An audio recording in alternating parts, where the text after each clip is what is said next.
Hello, Taurus. Welcome to the Plaid Sheep Oracle. I've been doing the readings in this round by pulling a card from my Artist's Way creativity card deck. The Artist's Way by Julia Cameron is a book that's meant to reinvigorate and help with creative recovery, right? Recovering your creative artistic self. And it's not just for people who would call themselves artists or who are in an artist kind of profession, but everybody, because all humans have a capacity and a desire to create. Your card, and all of these are quotes from somewhere in the Artist's Way, it says, empower yourself. All too often we become blocked and blame it on our lack of money. This is never an authentic block. The actual block is our feeling of constriction, our sense of powerlessness. Art requires us to empower ourselves with choice. And this is related to me personally due to an experience I've had over the last couple of days, several days, that in the scheme of things is not that vast, but that has been very difficult emotionally. And it is about choice and making, in part, about choice and making choices. And how to decide how to proceed.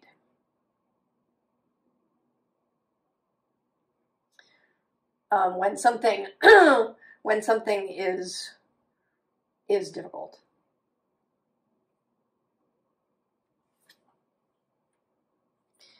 And we start with this Four of Fire, which is a very bright, light-hearted energy, playful.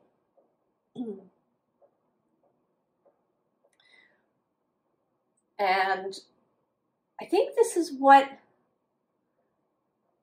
this is really what Source wants for itself and by extension for us.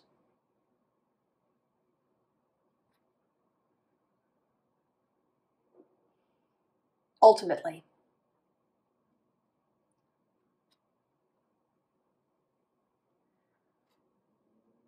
I think that though we come here, we have difficult experiences, that ultimately we want to come into this playful space, for this spiritual and creative life that we have, to be lighthearted and fun, to not have this spiritual journey that we're on to be really weighted and fraught. Sometimes we in spiritual communities, we talk about the universe testing us. And I've even spoken this way myself, and I think it's a lie. I think that it's a lie. That there aren't tests. That it's not a pass-fail kind of thing. That we attract experiences into our life.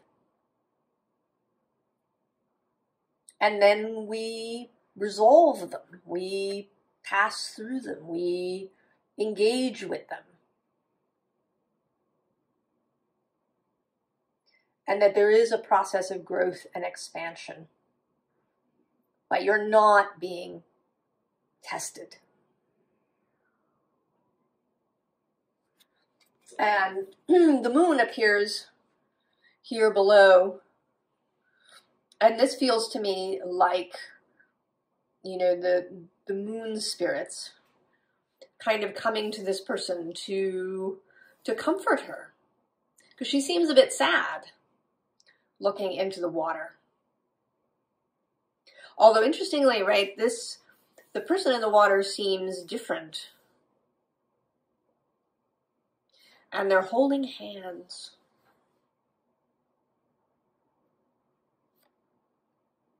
And the moon is exalted in Taurus. It is, she is an honored guest there. So there is something about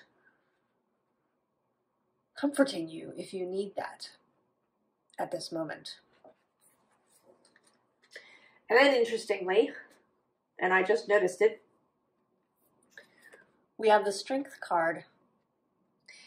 In all the readings up until this point, I had there was a Leo card in some way, either Strength or the Sun or an image of lions.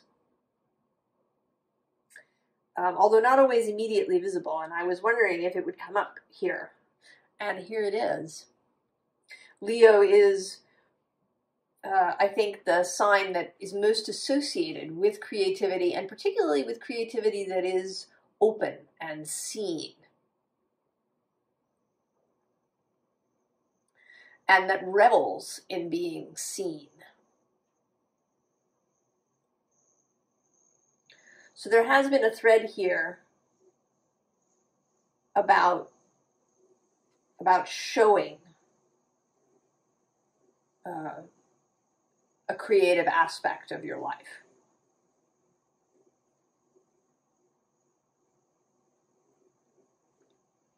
About making that visible to others.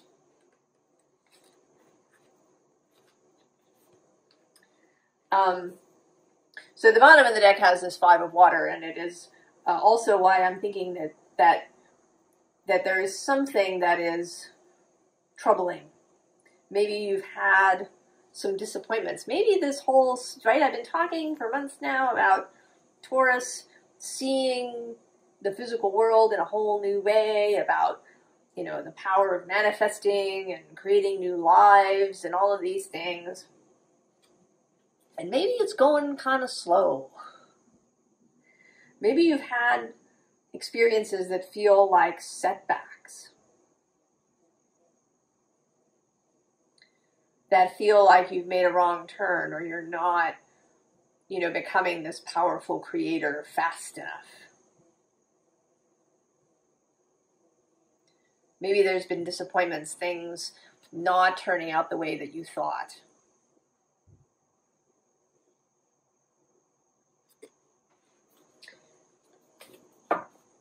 And I think that part of this reading is meant to revivify you a little bit. Right? Because we have this 9 of Earth that I want to say is, right, it's confirmation that even if things are not turning out the way that you'd hoped, there's been some disappointments, or maybe you just, right, you feel like you can't figure it out. Like, shouldn't you be further along the path by now?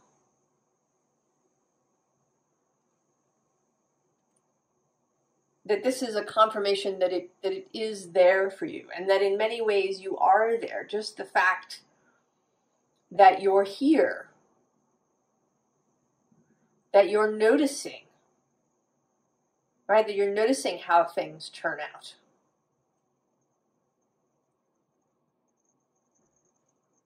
You know, and how were you feeling before things turned out that way? What was happening?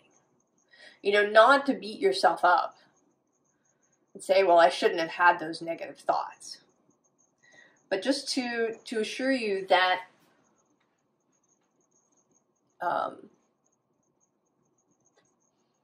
that it is reality, even if it isn't appearing that way to you, that you are making strides forward. All right, and the Knight of Fire. This Sagittarius energy. And actually both of these are also coming through to talk about personal choices. And actually this whole row, in fact, So we have the Nine of Earth, we have this Knight of Fire. Then we have the Hierophant, who is all about, for me, personal authority. Knowing that you can, right, that you can be your own Hierophant. But now the Hierophant energy can, even in this card where, right, it's sort of a tree, which is perhaps more gentle than a person in cleric's robes would be. But it's still a little bit hard, a little bit, I don't know what the word I want is. It's not exactly unyielding, but serious maybe, clear, right? A sense of discipline. I think you know what I'm trying to say. But then we have the Empress. And that is absolutely a more fluid, gentle, and heart-based self-ruling, self-knowing, self-guiding. Right? What would the Empress do?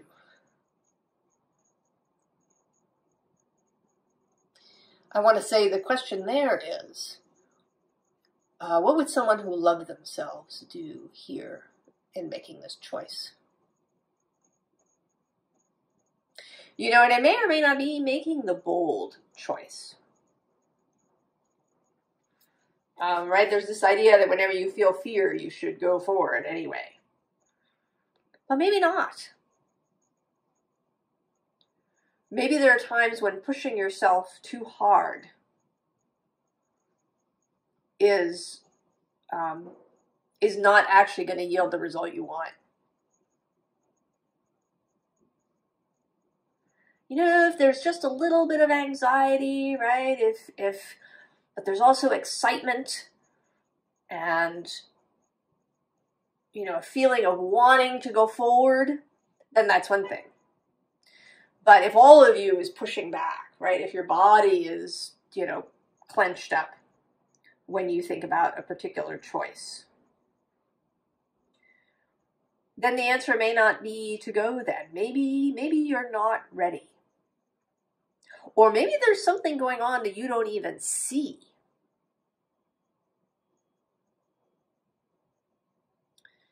That this fear is trying to keep you away from.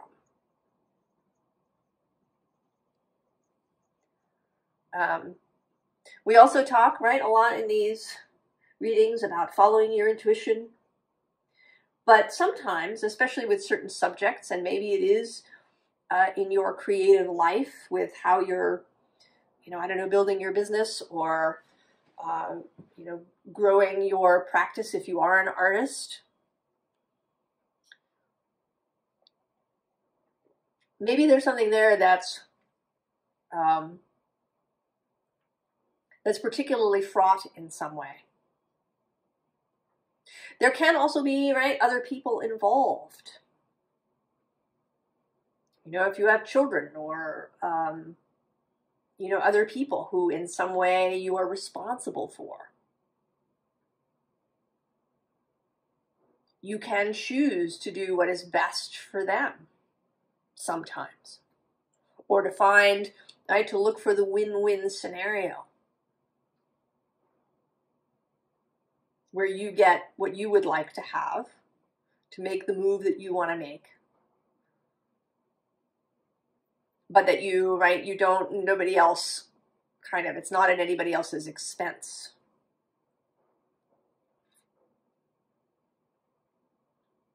Right, that way to stay in your integrity, to not do anything just to please someone else, even if that someone else is either your, right, like your fellowship or your own wider self.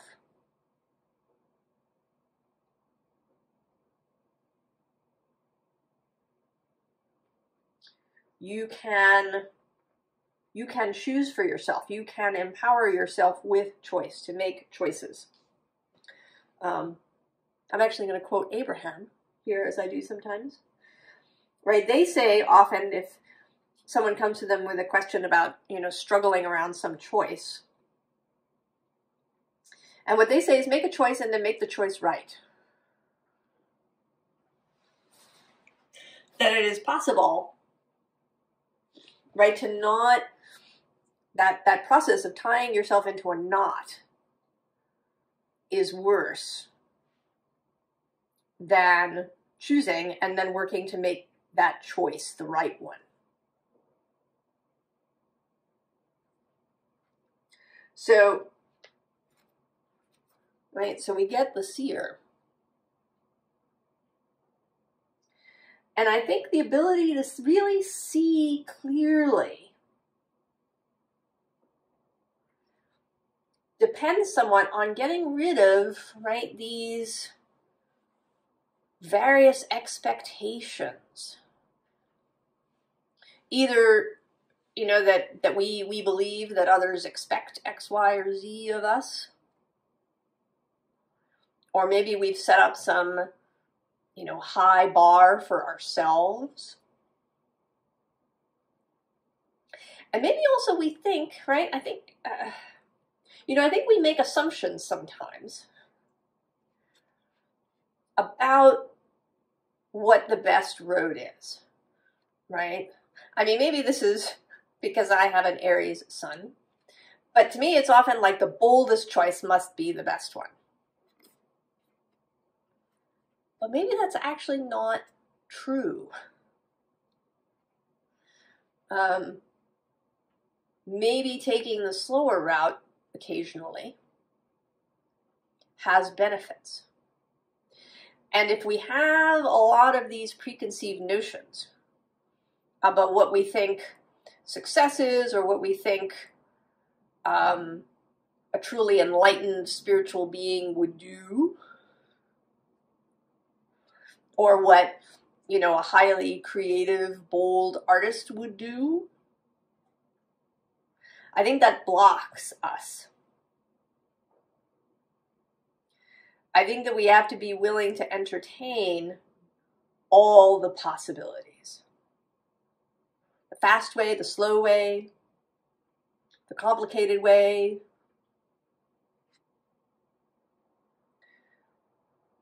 Because even as we change and grow and expand and are able to see things more perhaps from Source's perspective, we are still human beings. And I think that wants to come through, especially in the Taurus reading, right? With this pregnant Empress.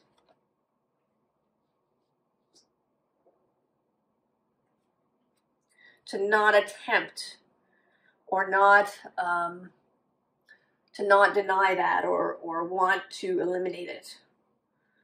To not make assumptions that, the light way is best. That in order to really see where we should go next and how we should proceed, we have to be willing to entertain all the choices.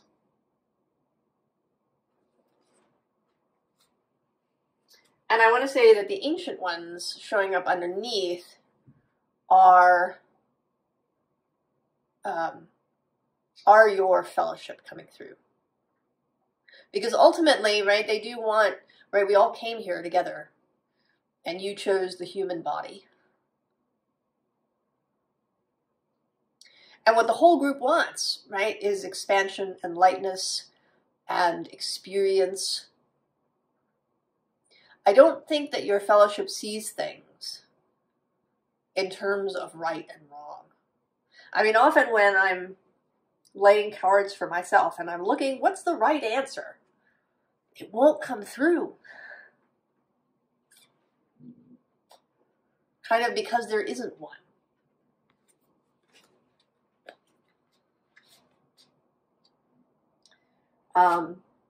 The bottom, interestingly, is this arrow, right? That you can fire the arrow kind of anywhere you want. And additionally, that you are not limited to just the one arrow. You have a whole quiver. And I want to say that it's a never-ending quiver. I often thought that while watching the Lord of the Rings movies, that Legolas never seems to run out of arrows. Although he also doesn't seem to go and collect them. But maybe he has a magic elven quiver that just refills itself. You are not limited to a single arrow. And then we have this interesting trio of cards of the upper world, the rainbow, and the lower world.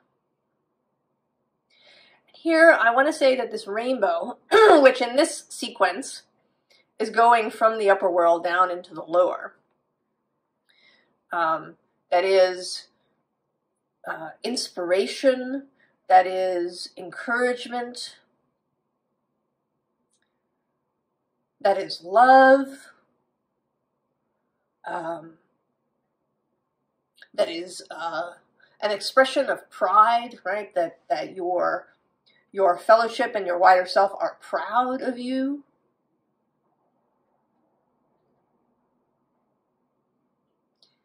But I feel like it can go in the other direction too. That this rainbow goes back and forth.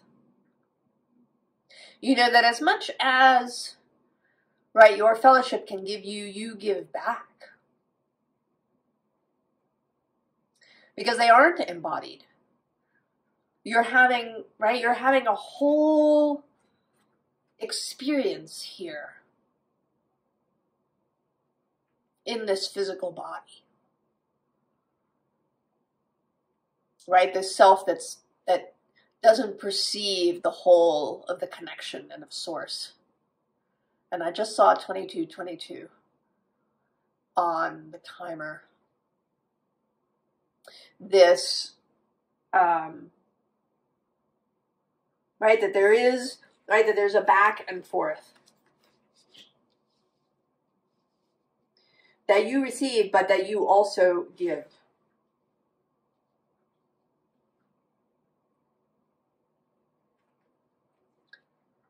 Queen of Wands. And here she is playing her heart, and I want to say that she is playing it for the devil. Now the devil, and then this figure down here, this is all you, all me, all us. And I think that she is right, she's playing it for us.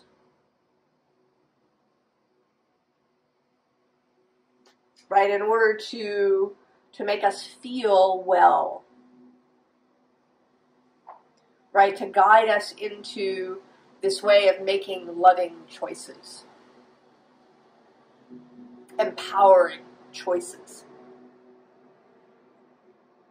Of seeing where there is another choice. Which is actually something, it's part of what I experienced, right? That it was not kind of an all or nothing deal, that there was a middle way that I could take. I didn't see it initially, but then I did. And I could make that alternate choice. And it did mean, it meant inconveniencing someone a little bit. But it was the choice that felt right to do. So calling, right, calling this, you know, if you've gotten yourself into a knot because it feels like, you know, you can't, like you have to do something that feels awful. You know, it could be right around how you market yourself, right? Do you, you know, have you been told that you really need to be out there on social media and interacting and all of these things, and you find this exhausting and painful and, You know, do you approach it kind of like it's futile in some ways? Well, maybe you don't have to do that. Who says you have to do that? Necessarily. Right? If you're willing to see alternative ways that, you know, maybe nobody else does, but will work for you because they're yours.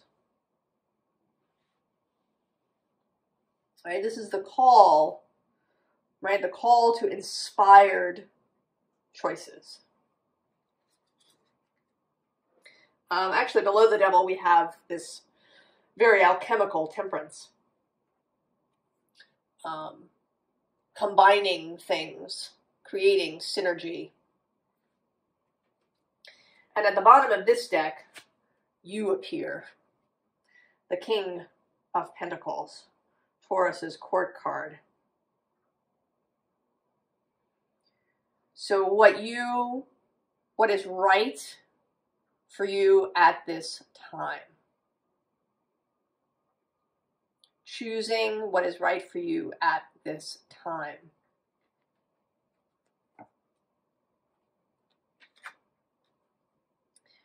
So there is the Eight of Cups. I mean, this can be, right, it has its own issue. And I have to point out that as I brought this card up, the timer was 26, 26, 8, 8.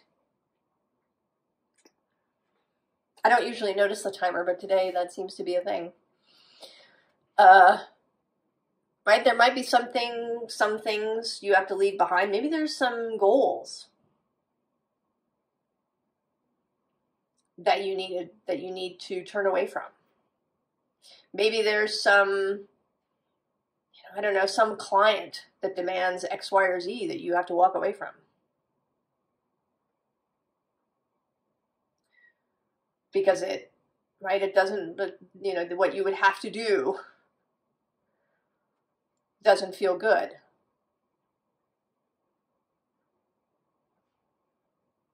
Maybe you have to give up on a certain level of speed.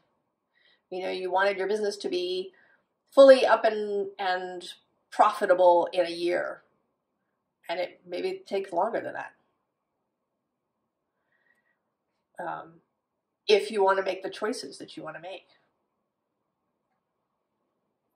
Another thing that's been coming up for me recently, just random things that I've read, are people making choices for family. Right? An actor who left a role before the end of the series because he had young children and he was spending too much time away from them. A different performer who has gone to great lengths to keep his wife's name private. Right? You can't find it on any of the normal sort of Wikipedia, IMDb sites.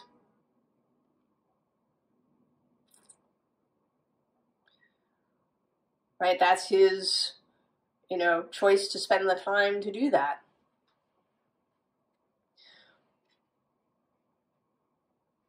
You know, and maybe that's walking away from, you know, what is expected. But you do it because that's the heart-based choice.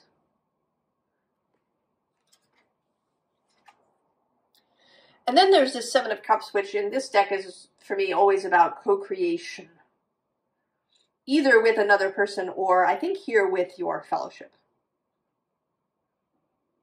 Because I think that as much as, you know, maybe your wider self, your soul arrived here with some sort of notion of what it wanted, that this is not set in stone. And that things may change through life as you've had experiences. There may be a whole different direction now, possibly, that has opened up, that even your soul didn't anticipate. And that what your wider self wants is this co-creation. It doesn't want to steamroller you into something. That's another idea that sort of shows up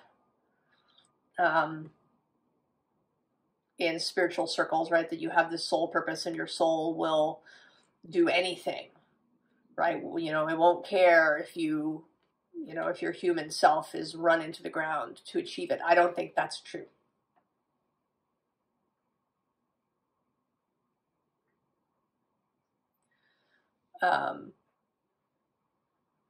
I think that there is a co-creation always happening, even though people do have very difficult lives.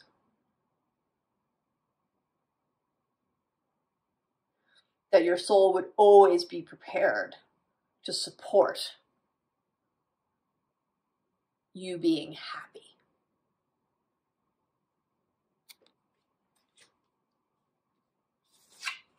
Yeah, because of the star.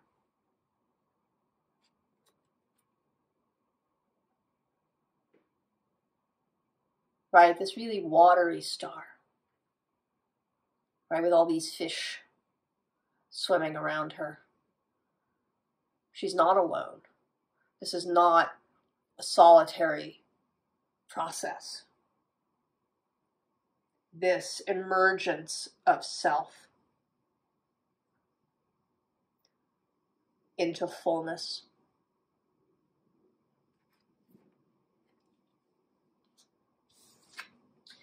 And then we get my favorite Five of Wands.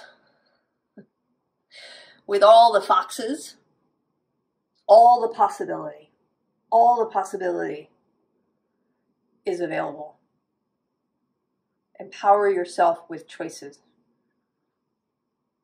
You don't have to stick to the road. You don't have to stick to stuff you committed to, perhaps, even unknowingly.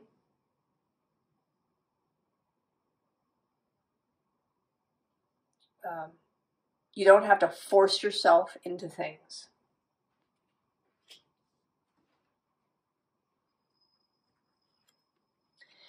And then the Five of Wands reappears here as competition. And below that is curiosity. And I want to say that this is a call to adventure.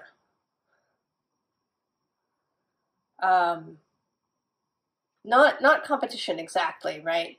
But you know, competition only in a playful sense. You know, like a pickup basketball game, or a you know, touch football, or a impromptu frisbee ultimate game with your friends. Where, yeah, I mean, maybe one team wins, but it's not, right? It's not fraught in any way. You're all really there just to have a lot of fun. And there's no, you know, there's no stress, there's no hard feeling. There's just, right, there's this possibility of curiosity. Engaging in the process with real curiosity. At the bottom of this deck is death, right? The possibilities of the transformative potential, right? Of getting curious, of being willing to engage with things. And I think willing to engage with, sometimes with very difficult things. That life is a multiplicity of things. Right? Because we have fulfillment. So there is, right, there's the possibility of deep fulfillment.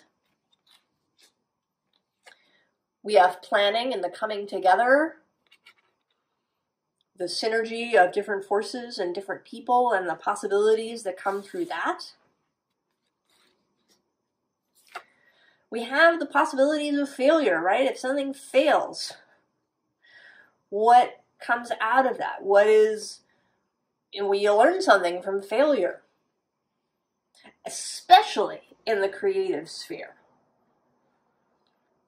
Right? Did that piece of artwork, you know, was it what you expected? Or when you displayed it for people, did people have a completely different reaction than you expected?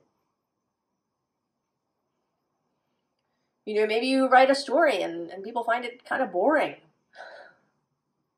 Or they don't understand the end.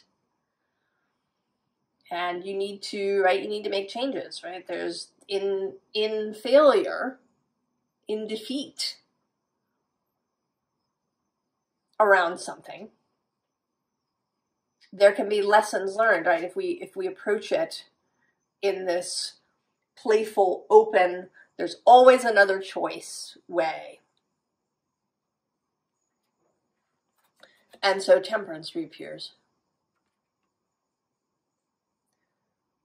The ability to be balanced, right? To have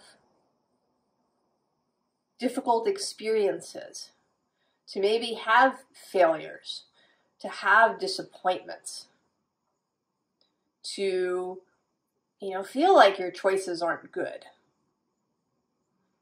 or that in this moment you can't have everything that you want, but to be able to move through that to the other side, to make peace, right? To have acceptance. Well, I'm here now, but I don't have to stay here. I can, right? I can move on. I can bring myself back to center after a difficult experience.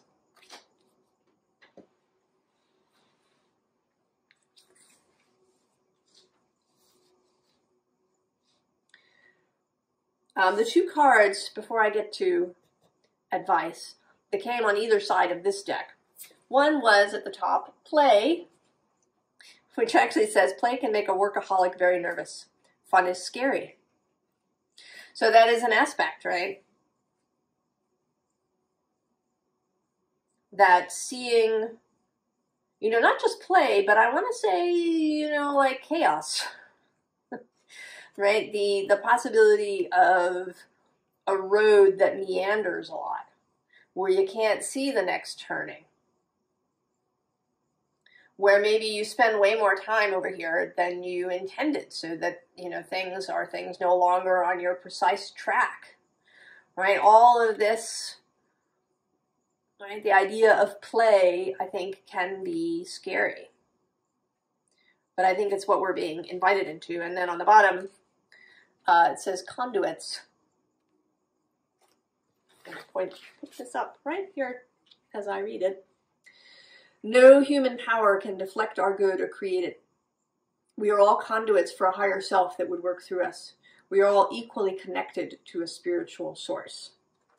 And as I say, the connection goes two ways.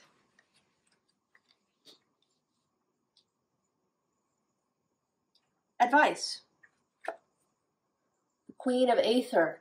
And here, not in her usual kind of severe Queen of Swords self, but here is someone who's calling butterflies into existence. Lightness. And, right, with the Queen of Swords, discernment, boundaries. And that's boundaries with yourself, too. That you don't force yourself into things that feel really bad. Right? If your whole self is rejecting something, but you think you're supposed to do it because of X, Y, and Z, you're supposed to be brave, that may not be the right choice. Have another look at it. Right? Because below her, we have both the Three of Aether, Three of Swords, and Seven of Aether. So these ways that we can thrust swords into our own self. But below that, right, is Spirit giving you flowers. The bottom of the deck has more balance in the Two of Fungi.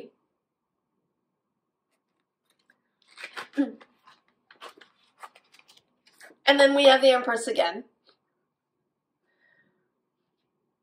What would someone who loved themselves do? What would someone who believed that there were so many more choices than might be initially visible.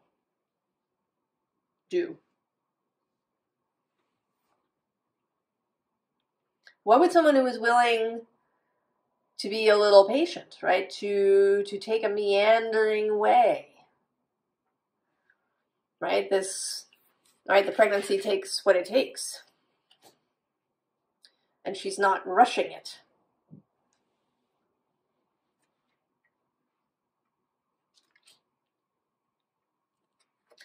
And then the Page of Aether, very fun, open to all the messages that arrive, open to new ideas, to new ways of looking at things. The beginner's mind, to not assume that you know how it is or how it's going to turn out, or that, in order for things to be good, that you have to make the brave choice or the big choice, or the expensive choice.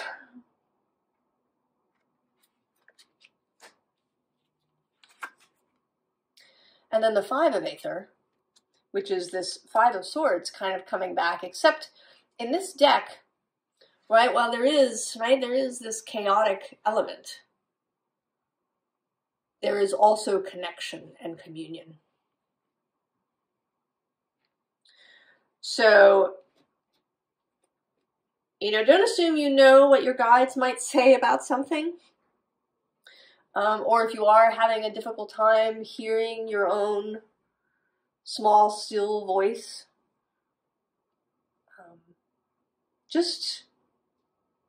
you can just keep making the attempt. You can always try again. There's always another choice. Another path, Taurus. Right? It is not fixed.